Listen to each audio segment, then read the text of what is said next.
자, 6-1번 문제입니다. 이상적인 전화번과 이상적인 전류원에 관한 이야기인데요. 우리는 지금까지 배웠던 거 기억하고 있으면 됩니다. 전화번은 어떤 상태가 되죠? 전화번은 어떤 상태입니까? 기억할 겁니다. 전화번 무슨 상태? 단락 상태. 자, 단락 상태라고 하는 것은 이것은 뭘 얘기하죠? 영오음인 거죠. 영오음. 전류원은 어떻게 된다 그랬죠?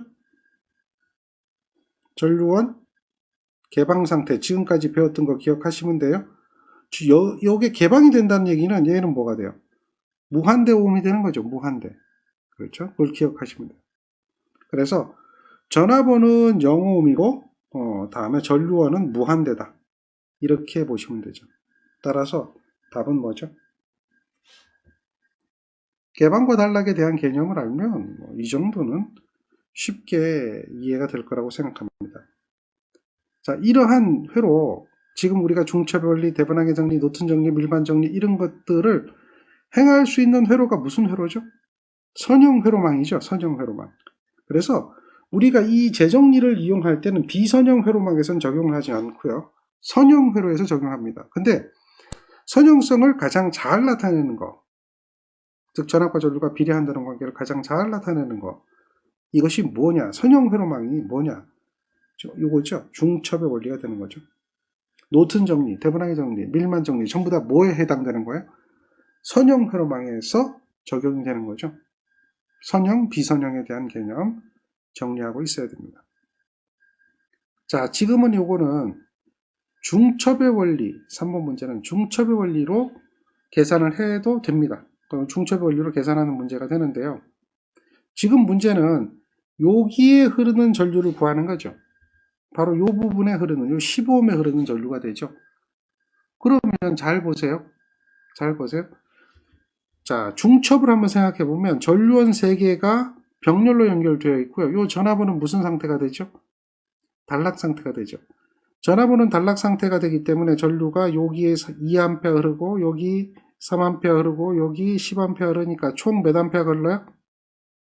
10에다가 2에다 3에 더하니까 15A 흐르는 거 이해됩니까? 자, 전류원만 가지고는 전류가 15A가 흘러요. 이런 상태에서 이번에는 전류원을 개방하죠.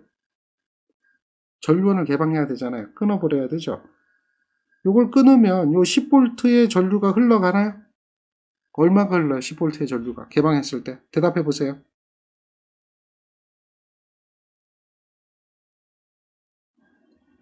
얼마죠?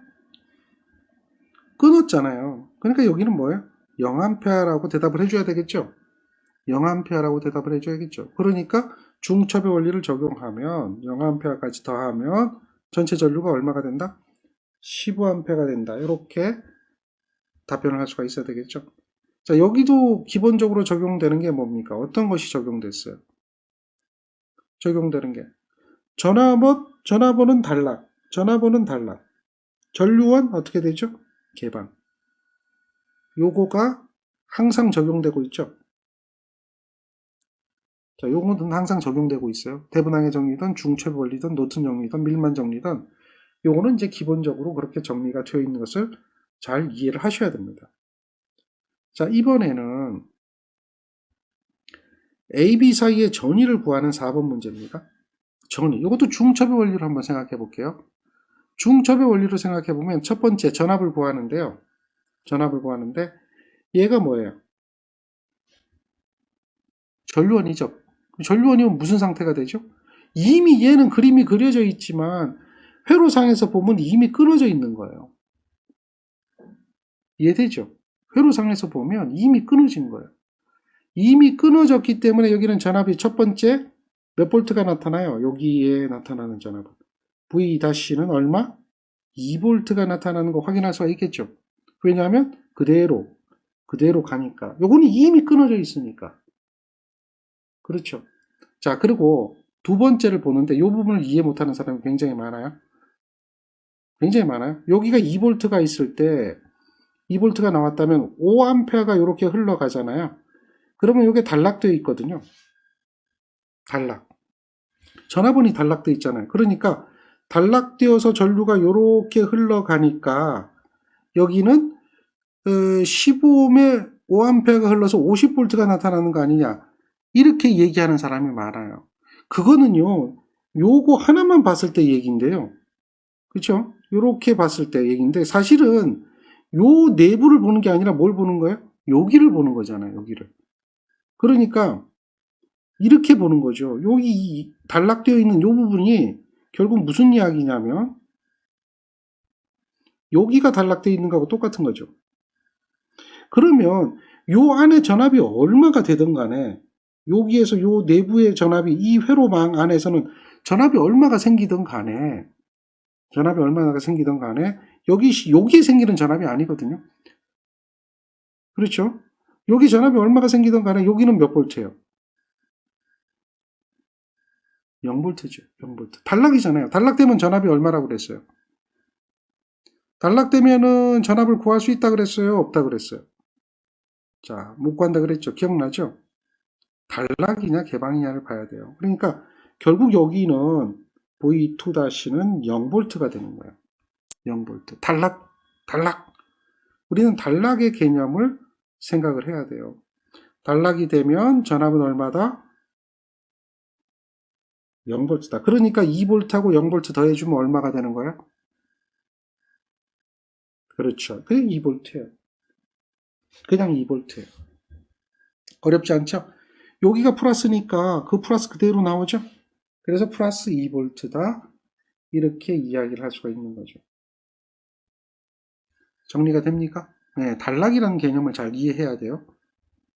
자, 요 회로는 5번 회로를 한번 보세요. 5번 회로 같으면 전류원이 두 개가 있죠.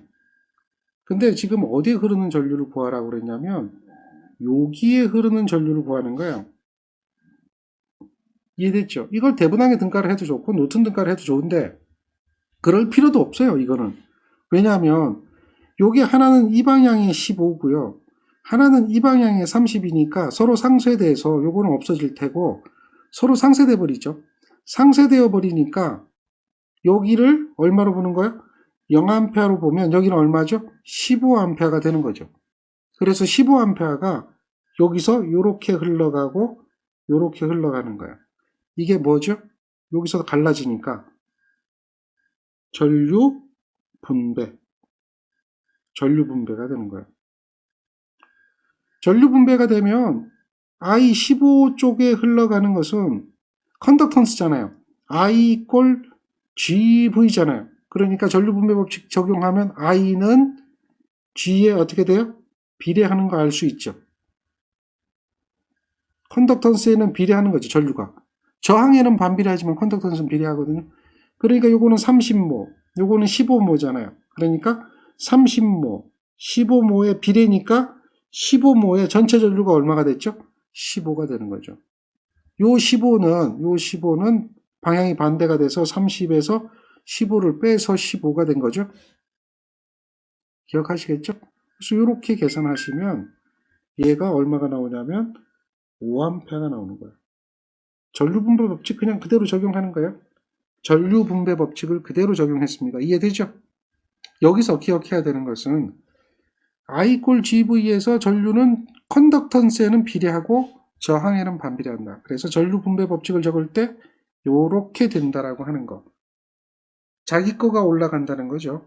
그걸 이용하면 되고요. 전류 분배가 일어난다는 것을 생각해 줘야 되죠. 전류 분배가 일어난다. 이걸 잘 생각해 줘야 돼요. 맞습니까? 가능하죠. 하나씩 생각해 보시면 돼요. 하나씩 생각하면 쉽게 갈 수가 있어요. 자, 이번 거는요. 회로에서 IX 값을 구하라. 즉 여기 9옴에 흐르는 전류를 구하라. 이렇게 이야기하고 있죠. 얘도 우리가 쉽게 구하는 방법은 지금처럼 밑에 그림처럼 중첩의 원리를 이용하면 돼요. 중첩의 원리. 물론 이제 다른 방법도 있어요. 자, 중첩의 원리를 이용해서 구해보면 첫 번째는 전류원이 어떻게 돼야 되죠? 기억하고 있어야 됩니다. 전류원은 어떻게 돼야 돼요? 개방해야 되는 거죠. 전류원 개방하면 회로가 어떻게 생겨요? 요렇게 되고 요 저항하고 요 저항하고 이렇게 연결되는 것밖에 없죠. 이런 회로만 생기죠. 개방한 것은 의미가 없어져요. 그러면 당연히 이렇게 흐르는 IX는 이거는 얼마가 나오나요? 이거는 당연히 6하고 9에다가 3V잖아요. 저항이 6하고 9가 무슨 연결돼 있어요? 직렬 연결돼 있고 거기에 전압이 얼마죠? 3V가 돼 있죠. 얘가 0.2가 나오는데 얘가 0.2가 나오죠. 얘가 뭐가 되는 거예요? 그렇죠. 첫 번째 전류가 되는 거죠. 자, 요거는 이제 우리가 알 수 있어요. 그 다음에 두 번째는 어떻게 해요? 전화번이 단락되어 있다라고 보는 거죠. 전화번을 한번 단락시켜 보세요. 요 전화번을 단락시켜 보세요. 어떻게 단락이 될까요? 이제 이해가 돼야 됩니다. 일단은 0.2라고 하는 건 계산이 됐고요. 단락시키면 회로가 요거 단락이 되고요. 여기 저항은 그대로 있고요.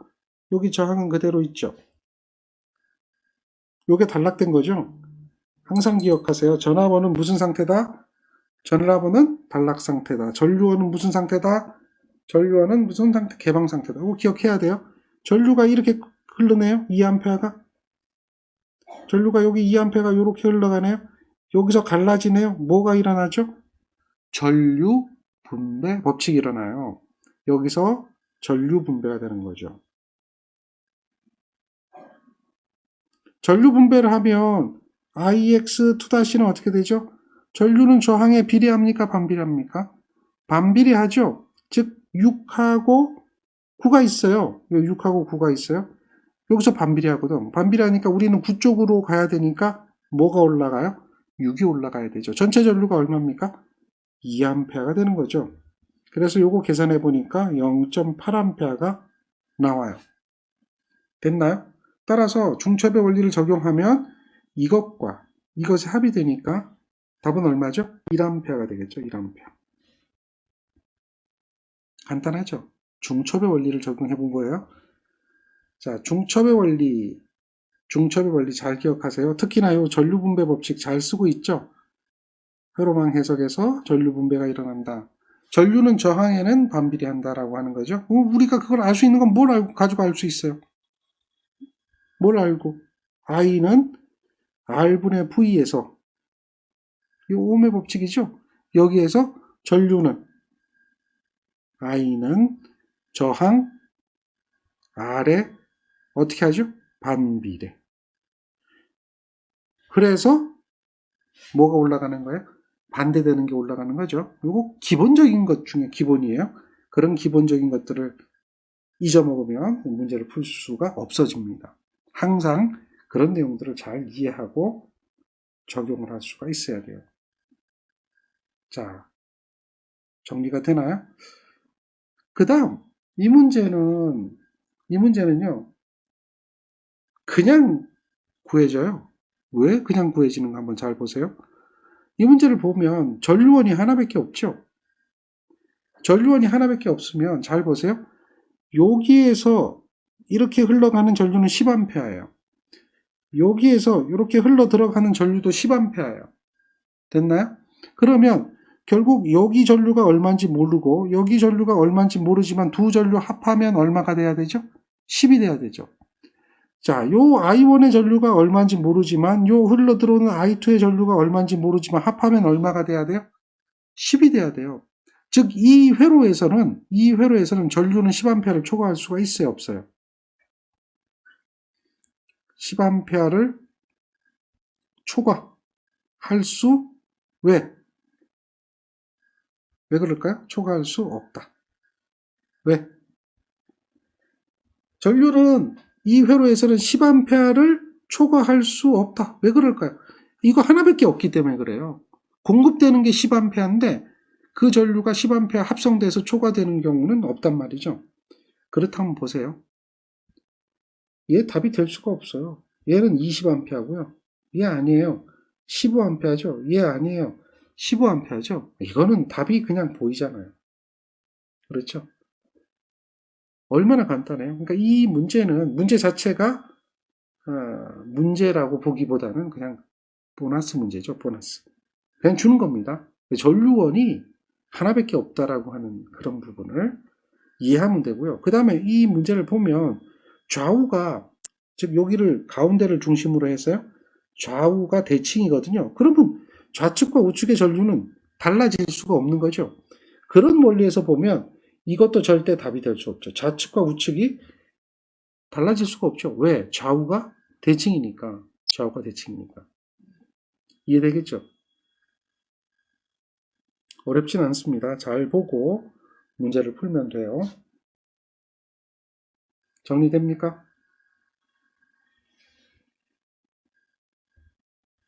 그 다음 요것도 중첩의 원리로 풀어도 되죠. 중첩의 원리로 풀어도 돼요. 중첩의 원리로. 예. 근데 이제 중첩의 원리로 풀어도 되는데 우리는 한 가지를 생각해 보죠. 뭐 지금 이옴에 걸리는 전압이니까요. 이옴이죠, 이옴. 여기 이옴에 걸리는 전압이니까 전류를 구해서 전압을 구해도 되는 거고요. 그걸 한번 생각해 보는 거죠. 또 뭐예요? 전압을 막바로 구해도 되는 거죠. 막바로 구해야 되는 거죠. 근데 여러분들 중첩의 원리는 전류만 구하는 게 아니다라는 걸 생각해 보는 거예요. 중첩의 원리는 전압도 적용되는 거예요. 중첩의 원리는 전압도 적용되고 전류도 적용이 되는 거예요. 자, 그러다 보니까 이옴에 걸리는 전압이거든요. 이옴에 걸리는 전압. 그러면 자, 어떻게 해주면 돼요? 첫 번째, 전류원을 개방해 버리는 거죠. 전류원을 개방하면 여기에는 3V가 1ohm의 저항과 2ohm의 저항에 나누어 걸리죠. 3V가 이렇게. 그럼 여기 걸리는 전압을 바로 구할 수가 있나요? 전류 구하는 게 아니에요. 뭘 이용하면 돼요? 전압분배 법칙. 자, 여기 전류 구했는데 요 밑에는 전류를 안 구해도 돼요. 전압분배 법칙 어떻게 하면 되죠? 1에다가 2에다가 전체 자막 3. 이해됐나요? 자, 이렇게 되니까 얼마 나오죠? 2V라고 하는 게 하나 나오죠. 2V. 2V요. 다음에 이번에는 또 어떻게 하면 되죠? 전압원을 단락시키는 거예요. 전압원을 단락시키면은 이렇게 되겠죠. 여기가 단락이 되면 자, 요거는 이제 전류가 가는 거죠. 전류가. 이렇게 해서 6A 전류가 이렇게 오고 이렇게 가겠죠. 이해되나요? 그러면 흐르는 전류가 얼마예요? 6A가 1ohm과 2ohm에 어떻게 돼요? 그렇죠. 나눠 걸리는 거예요. 전류 분배가 일어나는 거죠. 그러니까 1하고 2에 2ohm 쪽이니까 1ohm 쪽에 전체 전류가 6A죠. 이건 전류예요. 여기다 뭘 곱해줘요? 전류에다 저항값을 곱해줘야죠. 그러면 전압이 나오는 거예요. 자, 이해됐나요? 이거 계산하니까 얼마가 되죠? 요거 6V 나오나요? 4V 나오나요? 4V 나오네요. 4V 나오는 거예요. 4V. 4V 나오죠? 요거 3이니까 약분해버리면 2가 되고 4V 나오죠? 그래서 요거 두 개 더해주면 얼마예요? 그러므로 2V하고 4V 더하니까 답이 6V죠. 6V. 이렇게 찾아낼 수가 있어요. 다이렉트로 전압을 구해도 돼요. 그런 것들을 잘 생각하고 문제를 풀면 됩니다. 자, 중첩의 원리에 대한 이야기인데요. 또 한번 봅시다. 요거는 저항이 7ohm입니다. 7ohm 양단에 걸리는 전압을 구하래요. 그러면 전류원이 개방된 상태가 되죠. 전류원이 개방이 되면 이 전압은 몇 볼트가 되죠? 0V라고 하는 거 이해하나요? 끊어져 있는데 전류가 흐르지는 않겠죠. 그렇죠. 그 다음에 이제 우리가 생각해 보는 게 뭘 또 생각해야 돼요? 전압원이 단락되어 있는 상태를 생각하거든요. 여기가 단락이 되면 전류가 이렇게 흘러가죠. 그러면 몇 볼트 걸리죠? 7 곱하기 1이죠. 그래서 몇 볼트예요? 7V가 걸리죠. 7V. 자, 여기서 중요한 게 있어요. 중요한 게. 여기가 플러스잖아요. 그죠? 여기가 마이너스잖아요. 그런데 지금 문제가 요구하는 것은 얘가 플러스죠? 얘가 마이너스죠? 그럼 요 부분의 극성이 어떻게 돼 있어요? 극성이 어떻게 되어 있어요? 이 부분에 극성이 반대가 되어 있는 거 보이나요? 그러니까 이 7V가 아니라 반대이기 때문에 답은 뭐예요? 마이너스 7V죠. 이걸 잘 기억해야 돼요. 여기 극성이 반대예요. 저항도 없는 거예요. 그냥 선에 하나는 플러스 하나는 마이너스면 반대가 되어 있잖아요. 만약에 여기 저항이 있다면 이게 성립하죠. 플러스 마이너스가 성립이 되지만 저항이 없는 선이거든요. 그냥 단락되어 있는 부분이거든요. 여기 그 부분에는 지금 극성이 반대가 되고 있구나라고 하는 것을 우리는 알 수가 있다는 거죠. 정리를 하셔야 돼요. 자, 그 다음에 이 문제 한번 볼까요? 이 문제 같으면 많이 풀었던 문제가 되죠. 12V의 전압원이 공급하는 전력을 구하래요. 즉 전류원은 여기서 필요하나요? 필요 없나요? 이 문제는 12V의 전압원이 공급하는 거지 전류원은 아무 의미가 없죠. 그렇기 때문에 전류원을 어떻게 해버리는 거예요? 개방해버리는 거예요. 전류원을 개방해버리면 이 이온은 의미가 없어져요. 그러면 회로는 어떻게 형성이 되나요? 요렇게밖에 안 되죠. 중첩의 원리를 적용해보면. 중첩의 원리도 안 해요. 단순하게 전압원만 생각하라는 얘기죠. 전압원만 고려하는 거죠. 문제가 그러라 그랬으니까 고려하면 전력 P는 저항하고 전압이네요. R분의 V제곱이라는 식을 이용하면 되겠죠. 저항이 3이고 V가 12의 제곱이 되겠죠. 따라서 이게 전력이 되는 거예요. 이거 전력 계산하면 얘는 얼마죠? 48W. 어렵지 않죠? 예. 전압원만 고려하라고 그랬죠. 문제에서 전류원은 신경 쓰지 말고 전압원만 고려해서 전력이 얼마가 될 것인가 이것을 구해봐라. 뭐 이렇게 요구하고 있습니다. 자, 그 다음 이야기 한번 해볼까요? 자, 요거는 이제 잘 보세요. 회로망의 전압이고 회로망의 임피던스입니다. 그리고 부하의 저항이라면 전류를 구하세요. 이런 이야기가 딱 보이면 뭐가 생각나나요?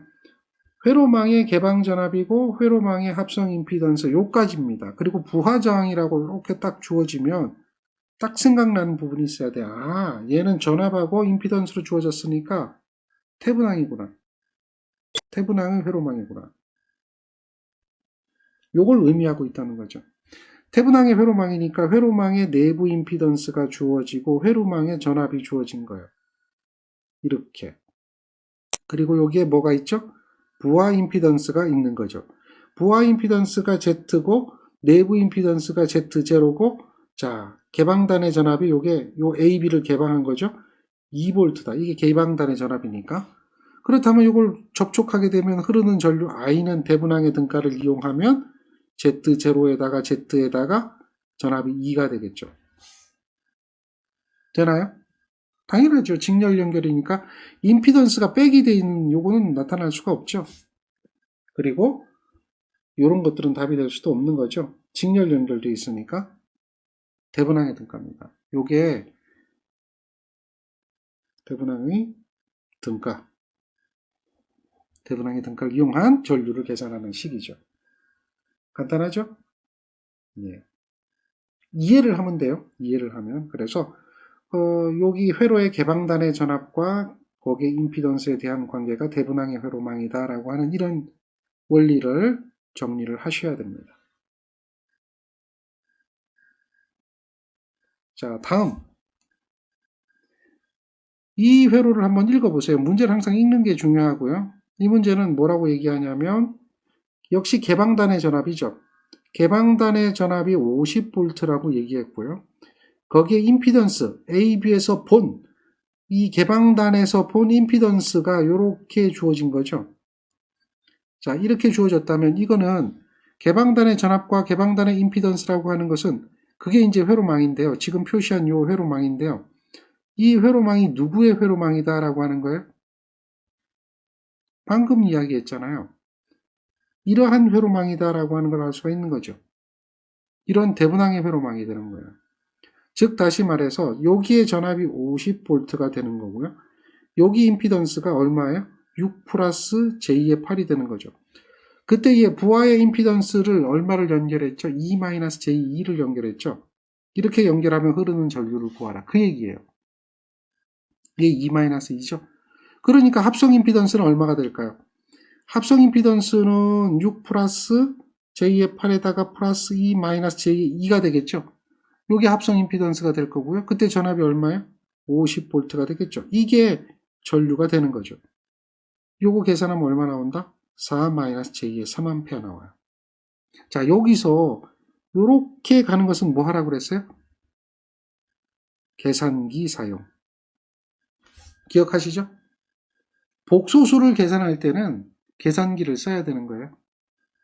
복소수에 대한 연산은 계산기 쓸 수 있어야 돼요. 항상 기억하세요. 계산기 사용. 이걸 수학적으로 계산할 생각을 하면 공무원 시험 보는 거고 공기업 시험 보는 거고요. 국가기술 자격증 그럴 필요가 없거든요. 수학적으로 계산할 필요가 없고 계산기라고 하는 툴 아직까지는 사용이 가능하거든요. 그걸 이용해서 답을 구할 수 있도록 하셔야 되는 거죠. 13번째 문제는 여기서 이렇게 바꿔주는 걸 이걸 우리는 뭐라고 했죠? 노튼 등가라고 그랬죠. 노튼 등가. 기억하십니까? 전류원으로 등가해 주는 거죠. 자, 이럴 때는 개방단에 나타나는 저항값이 그대로니까 개방단에 나타나는 저항값이 얼마예요? 2ohm이 되는 거죠. 자, 2ohm 일단은 답이 되는 겁니다. 그러면 요거는 절대 답이 아니라는 거죠. 그 다음에 얘를 전류로 바꿔주는 거니까 단락하면 흐르는 전류가 얼마 흘러요? 많이 해봤죠?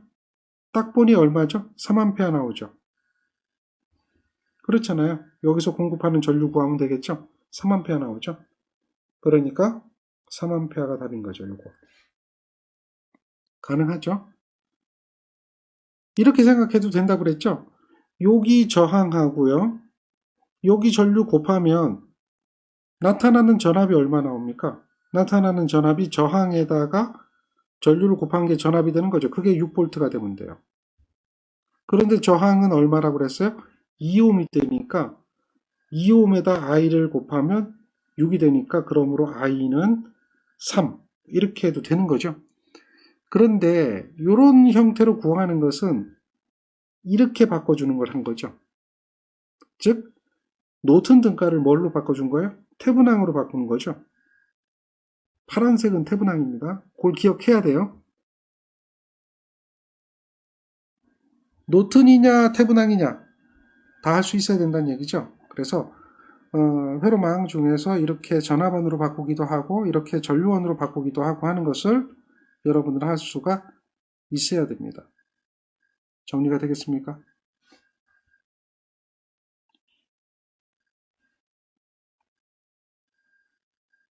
열네 번째 문제는 회로의 AB 사이의 전압을 구하는 거죠. 그러면 AB가 지금 현재 상태는 어떤 상태입니까? AB가 현재 상태는 얘가 개방 상태가 되고 있다라고 하는 거 이해하시죠? 그렇다면은 당연히 이쪽으로는 전류가 안 흐를 거고 이쪽으로는 전류가 제로가 되는 거예요. 그럼 전압 강화는 생기지 않을 거고 12V라는 전압이 여기에 걸리게 되고 여기에 걸리게 되죠. 그래서 12V가 저항에 비례하게 되죠. 이런 것을 뭐라고 하는 거죠? 전압 분배 법칙이죠. 이것을 그대로 적용을 해주는 거예요. 그럼 전압 분배 법칙 적용하면 이렇게 되나요? 3하고 6의 비례. 비례니까 뭐가 올라가요? 자기께 올라가죠. 비례니까. 그래서 전체 전압이 12가 되면 얼마가 된다? 그렇죠. 8. 8이 되는 거 이해하시죠? 예, 어렵지 않습니다. 뭘 이용한 거죠? 전압 분배 법칙. AB 사이의 전압을 구하라고 하는 거예요. AB 사이에 대한 전압의 값. 즉 여기가 개방이 되어 있다라고 하는 걸 잘 생각해야 돼요. 회로에 보는 지점이 어디냐에 따라서 답이 달라질 수가 있기 때문에 그것을 잘 보셔야 됩니다. 자, 얘도 여기에 있는 이 회로를 이렇게 바꾸는 회로거든요. 자, 이런 회로인데요. 바꾸는 회로인데 이는 무슨 회로일까요? 이렇게 바꿔주는 것을 이렇게 저항과 전압으로 바꿔주는 이런 회로를 무슨 회로망이라고 그랬어요? 무슨 회로망? 태분항의 회로방이다 라고 한 거 기억하시죠? 얘가 지금 태분항의 회로방인 거예요. 그렇다면 태분항의 회로망에 대한 저항값을 우리가 계산해야 되거든요. 자, 이 저항값을 계산해야 되는데 이 저항값은 당연히 여기를 끊어 놔야 되겠죠. RL이 있는 지점이니까. RL이 있는 지점이니까 이 부분이 될 거예요. 이 부분. 이 부분을 끊어 놔야 되겠죠. 거기를 어떻게 해야 돼요? 개방을 해야 돼요. 개방. 우리는 개방을 한다라고 하는 것을 생각을 하고 있어야 되겠죠. 개방. 즉 여기하고 여기를 이렇게 끊어 놓고 여기하고 여기를 끊어 놓는 거예요. 그리고 요거는 여기에 연결되고 요거는 저항 7ohm에 연결이 되는 거죠. 그래서 여기가 끊어져 있는 상태로 보면 전류원은 무슨 상태가 된다고 그랬어요? 전류원은 항상 개방 상태가 되기 때문에 저항값을 구해보면 3하고 6이 무슨 연결? 병렬 연결. 거기에 7이 무슨 연결? 직렬 연결이죠. 3하고 6이 병렬 연결. 즉 요 RS는 3 더하기 6에다가 3 곱하기 6이 되겠네요. 거기에 7이 직렬 연결이 되니까 얘를 계산해 보니까 얼마 나옵니까? 9ohm이 된다는 거죠. 대분항의 등가를 해보니까 합성 저항값이 얼마가 되죠? 9ohm이 된다는 거죠. 자, 우리는 이 9만 구해도 답은 뭐예요? 2번이 답이 된다는 걸 금방 알 수가 있어요. 출제하는 분들은 문제가 복잡하면 이렇게 하나라도 구하면 답을 찾을 수 있도록 만들어 주거든요. 그분들이 고맙죠. 잘 보세요. 그리고 이번에는 이제 여기에 전압을 구해야 되는데요. 개방단의 전압인데 한번 보세요. 요 두 개의 합성 저항이 있다면, 요 두 개의 합성 저항이 있다면 그 합성 저항의 양단의 전압이 똑같겠죠. 그렇죠.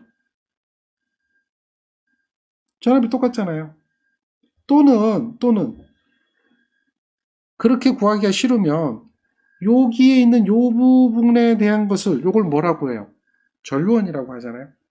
전류원을 뭐로 바꿔버리면 되냐면 전압원으로 바꾸는 거예요. 이렇게 해서 여기 몇 옴이고 3옴이고 여기 몇 암페하고 이렇게 몇 암페하고 4암페어의 3이죠. 4암페어의 3이면 4암페어의 3이니까 3옴이니까 얼마? 12V의 전압원으로 바꿔버리는 거죠. 전압원으로 바꿔버리는 거예요. 전압원으로. 전류원을 전압원으로 바꿔버리면 잘 보세요. 여기가 이렇게 연결이 되어 있는 거죠. 그러면 우리가 지금까지 계산했던 방법처럼 여기 전압과 여기 전압이 나누어 걸린다. 전압분배 법칙이 적용이 되는 거죠. 그러니까 3옴하고 6옴이잖아요. 3옴하고 6옴하고 그 다음에 얼마요? 자기 거 6에다가 전체 전압이 얼마죠? 이렇게 생긴 전류원을 전압원으로 바꿔주니까 전압원이 12V 전압원이 된 거죠. 그렇게 해서 계산을 해보면 얘가 전압분배 법칙이죠. 얘는 얼마죠? 8V가 나오는 거죠. 이렇게 계산을 해도 돼요. 이해되겠죠? 뭐 여러 가지 방법이 있다는 거예요. 여러 가지 방법이 있는데 그 방법 중에서 여러분들이 편한 대로 해보시면 되죠. 정리가 됩니까? 또 하나는 어려운 얘기도 아니에요. 이게 보세요. 4A가 지금 4A가 이렇게 가잖아요. 여기에 합성 저항이 얼마죠? 여기에 합성 저항이 병렬로 돼 있지만 얘 합성 저항이 2ohm이죠. 36이 병렬이니까 2ohm에 몇 암페어 흘러요? 4암페어 흐르죠. 그러니까 2ohm에 4암페어 흐르면 얼마죠? 8V죠. 그렇게 구할 수도 있는 거예요. 그러니까 여러 가지 방법이 있다고 했죠. 자, 정리를 하고 구하시면 됩니다. 다음 16번 문제는 브릿지 문제라고 하는 거 기억하시겠나요? 이 문제는 브릿지 문제입니다. 브릿지 문제예요. 그런데 AB에 대한 합성저항을 구하라는 얘기죠. AB에 대한 합성저항을 구하라. 태분항의 정리를 이용하기 위해서 AB에서 본 합성저항을 구하라. 이렇게 얘기하는 거예요. 그럼 전화번호는 무슨 상태가 돼야 되죠? 전화번호이 단락되어 있으니까 결국 요게 단락됐다는 얘기는 여기하고 여기 그 두 지점이 단락됐다는 이야기죠. 단락이 되면 이렇게 연결된 건가요? 그리고 저항이 보면 여기 2옴의 저항이 있고요. 여기 4옴의 저항이 있죠. A가 여기 있네요. 여기는 4옴의 저항이 있고요. 여기는 몇 옴이죠? 4옴의 저항이 있죠. B가 여기 있네요. 그러니까 요 A, B 사이에 합성 저항을 구하는 거예요. 그러면 우리는 요 2옴하고 4옴이 무슨 연결된 걸로 보여요? 무슨 연결된 걸 보여요? 요렇게까지 보면 무슨 연결? 병렬 연결이죠. 병렬 연결. 2옴하고 4옴이 병렬 연결되어 있죠. 또 여기 4옴하고 4옴이 얘가 무슨 연결되어 있어요? 병렬 연결되어 있죠. 그 두 개가 직렬 연결된 거죠. 즉 다시 말해서 여기는 2 더하기 4에다가 2 곱하기 4. 여기는 얼마예요? 4 더하기 4에다가 4 곱하기 4가 되겠죠. 그게 두 개가 직렬 연결되죠. 얘가 합성저항이 되는 거예요. 자, 따라서 합성저항 구해보니까 얘는 얼마 나온다? 3.333 나오나요? 즉 3분의 10이라고 하는 합성저항이 나오게 됩니다. A, B 사이의 합성저항을 구하는 거예요. 3분의 10. 자, 요거는 병렬, 요거는 병렬. 그리고 전체가 어떻게 돼 있죠? 전체가 직렬. 이 회로는 브릿지가 평형이 아니죠? 그렇기 때문에 이렇게 합성저항 구하는 거예요. 만약에 브릿지가 평형이 되면 또 상황이 달라지죠? 자, 대분항의 정리를 이용해서 등가 합성저항을 구해봤습니다. 자, 전압과 전류가 그러니까 전류가 전압에 비례한다. 전압이 전류에 비례한다. 뭐 이렇게 전압과 전류가 비례한다는 거. 이걸 갖다 우리는 선형성이라고 그러죠. 선형성. 이런 선형성이 가장 잘 나타나는 것 중에 하나. 중첩의 원리도 물론 선형성이 되죠. 그렇지만 가장 잘 나타내는 것은 뭐예요? 대분항의 정리가 가장 잘 나타내고 있다라고 하는 거. 그런 정도는 참고해서 기억하시고요. 우리가 대분항의 정리, 중첩의 원리, 밀만의 정리, 히레호프 법칙 이거 내용들은 다 기억하고 있을 겁니다. 그 다음 대분항의 정리는 우리는 뭐라고 했죠? 18번째 문제. 대분항의 정리는 얘는 전압원 정리라고 그랬죠? 전압원. 전압원 등가 회로가 된다고 그랬죠? 그리고 요거에 대해서 반대되는 회로. 이걸 갖다 뭐라고 해요? 쌍대라고 하거든요. 쌍대, 반대되는 회로. 쌍대 회로. 이렇게 얘기하고요. 또는 쌍대성. 반대되는 성질이라는 거죠. 그런 회로는 뭐예요? 전류원 회로가 되겠죠. 전류원 회로. 전류원 등가 회로가 되는 거죠. 자, 전압원 등가 회로는 태분항의 정리가 될 거고요. 전류원 등가 회로는 뭐가 되죠? 노튼 정리가 되겠죠. 자, 두 개는 서로 상반되는 관계를 이야기하고 있다. 6-19번은 딱 보면 전류원 등가 회로가 되는 거죠. 그래서 노튼 등가가 되는 거예요. 노튼 등가 회로에서 저항값을 구하라 그러면 간단해요. 전류원은 어떻게 하라? 개방. 개방하니까 얘는 2옴이 그대로 있죠. 전압원은 어떻게 해요? 단락하니까 2옴이 그대로 있죠. 전압원은 단락하니까 3옴이 그대로 있죠. 전압원 단락하니까 1옴이 그대로 있죠. 요거는 여기가 서로 연결이 돼 있네요. 요렇게 돼 있네요. 그러면 이렇게 보면 요 2옴 두 개는 무슨 연결이죠? 병렬 연결이죠. 요 1옴과 3옴은 무슨 연결이죠? 병렬 연결이죠. 자, 이렇게 되나요? 그래서 요거에 대한 합성 저항을 구하면 얼마가 되죠? 합성 저항을 구하면 4분의 7 이렇게 나오죠. 어렵진 않아요. 항상 기억하세요. 전류원은 개방, 전압원은 어떻게 해요? 단락. 여러 개가 있어도 마찬가지입니다. 전류원은 개방하고 전압원은 단락한다. 이거는 변하지가 않습니다. 이해되죠? 절대 변하지 않아요. 자, 이 문제를 딱 보면 생각나는 게 뭐가 생각이 나요? A, B 사이의 전압을 구하라 그렇게 얘기하잖아요. 생각나는 게 밀만의 정리죠. 밀만의 정리를 생각할 수가 있어야 되죠. 그러니까 저항 3개가 무슨 연결?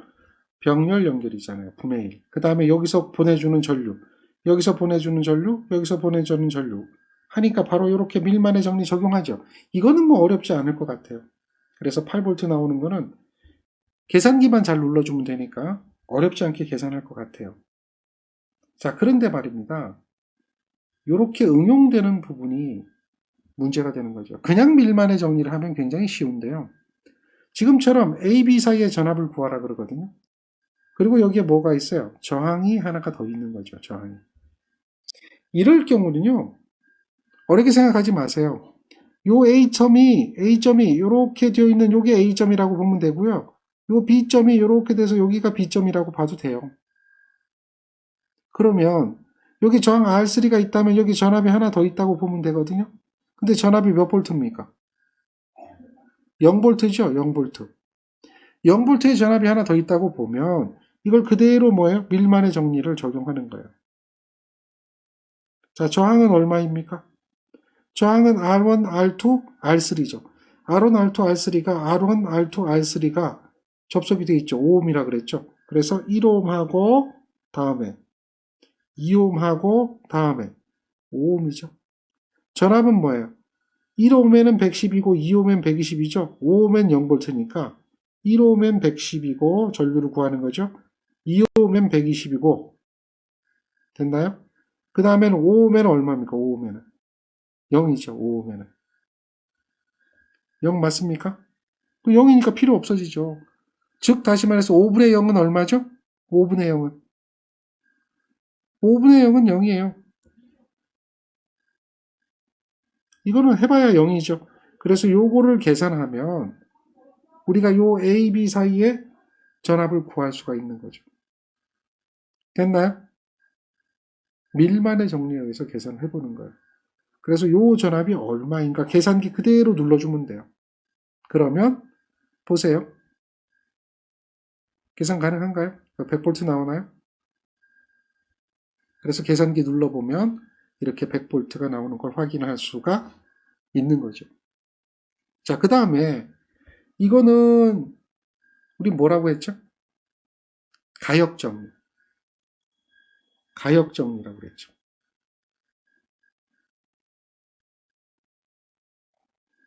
상반의 정리, 가역정리. 잘 보세요. 단자 AB 간에 100V의 전압을 연결했더니 CD 간에 5A가 흘렀대요. 그러니까 여기다가 100V를 연결했더니 여기가 5A가 흘렀다는 얘기죠. 반대로 50V를 가하면 여기는 몇 암페어 흐르겠어요? I1이 몇 암페어가 흐르겠어요? 이걸 물어봐요. 그러면 I1 곱하기 100은 50에 50하고 같은 게 가역정리죠. 맞나요? 따라서 I1을 구하는 거죠. I1은 100분의 50에 5를 곱해준 거가 되니까 이걸 계산하면 2.5A죠. 당연히 100V에 5면 50이면 절반으로 줄겠죠. 그래서 여기는 2.5가 흐르겠죠. 그게 가역정리예요. 어렵지 않죠? 가역정리도 여러분들은 충분히 할 수가 있습니다. 자, 이거를 한번 보세요. 이 회로망이 어떤 것이 와도 관계없어요. 요 E1을 가했을 때 I2가 흐르면 여기 E2를 가했을 때 여기 I1이 흐른다는 얘기겠죠. 그런데 여기 E1과 E2가 같으면 당연히 I1과 I2가 같아야 되죠. 이런 것을 뭐라고 한다? 가역정리라고 한다. 이해되겠나요? 자, 그 다음 얘도 가역정리 맞습니까? 그렇죠. 1V일 때에 흐르는 전류, 여기 1V를 가했을 때 흐르는 전류가 여기 흘렀다. 그 전류하고 여기가 1V일 때 여기 흐르는 전류 I1. 즉 다시 말해서 I1하고 I2가 서로 같아지는 걸 가역정리라고 그러죠. I1하고 I2가 같은 것을 가역정리라고 하는 겁니다. 이해되겠습니까? 자, 이렇게 해서 선형 회로망에 대한 핵심 관련도 문제는 다 풀었고요. 이 정도면은 어떤 회로망이 나와도 어느 정도의 복잡한 거 아닌 이상은 다 해결할 수 있는 능력이 돼야 됩니다. 잘 정리하고 문제를 풀어 주셔야 합니다. 할 수 있겠죠? 정리해 주세요.